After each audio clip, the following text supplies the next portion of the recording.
Stress fracture అంటే normal బోన్‌లో ఎక్కువ స్ట్రెస్ అయ్యి ఫ్రాక్చర్ అయితుంది.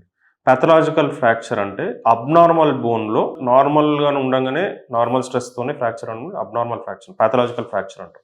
సో, స్ట్రెస్ ఫ్రాక్చర్ అనేది ఎప్పుడైతే బోన్ మీద లోడ్ ఎక్కువైపోతుందో, బోన్ మీద లోడ్ ఎక్కువ క్వాంటిటీ, ఫ్రీక్వెన్సీ ఎక్కువ. మోస్ట్‌లీ ఎవరైనా డాన్సింగ్ సడెన్‌గా స్టార్ట్ చేసిండ్రు రీసెంట్‌గా ఆర్ ఎనీ అథ్లెటిక్స్‌లో ఉన్నారు వాళ్ళు. సడెన్‌గా యాక్టివిటీ ఎక్కువ చేసిండ్రు అనుకోండి. ఆర్ రన్నింగ్, ఫుట్‌బాల్ ఆడే వాళ్ళు గానీ, సడెన్‌గా యాక్టివిటీ ఎక్కువ ఫ్రీక్వెన్సీ, ఎక్కువ ఇంటెన్సిటీతోని చేస్తే, ఆ లోడ్ బోన్ అనేది రీమోడలింగ్ అయితుంటది. హీలింగ్ అయితుంటది. హీలింగ్ ఫేజ్ అనేది తగ్గిపోయి, దాని హీలింగ్ కాక స్ట్రెస్ ఎక్కువయ్యి, అది వీక్ అయ్యి ఫ్రాక్చర్ అవుతుంది. మోస్ట్‌లీ టిబియా అంటే లెగ్ బోన్ అండ్ ఫుట్ బోన్స్‌కి కామన్‌గా ఈ స్ట్రెస్ ఫ్రాక్చర్స్ అనేది చూస్తుంటాం. It is mainly due to stress, over stress అనేది వేయడం వల్ల వస్తుంది ఇది.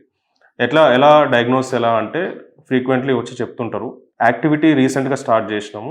ఎక్కువ చేస్తున్నాం. ఏందంటే గ్రాడ్యుయల్‌గా చేయాలి. సడెన్‌గా ఎక్కువ చేసేస్తాం. So, that is one of the reason. So, pain complaint చేస్తారు. ఆ యాక్టివిటీ ఏదో డాన్సింగ్ గానీ, జంపింగ్ యాక్టివిటీ గానీ ఏదైనా ఉంటే అది చేయంగా యాక్టివిటీ పెయిన్ ఎక్కువైతుంటుంది. సో, పెయిన్ ఎక్కువైతుంది. అది వన్ ఆఫ్ ది సింప్టమ్.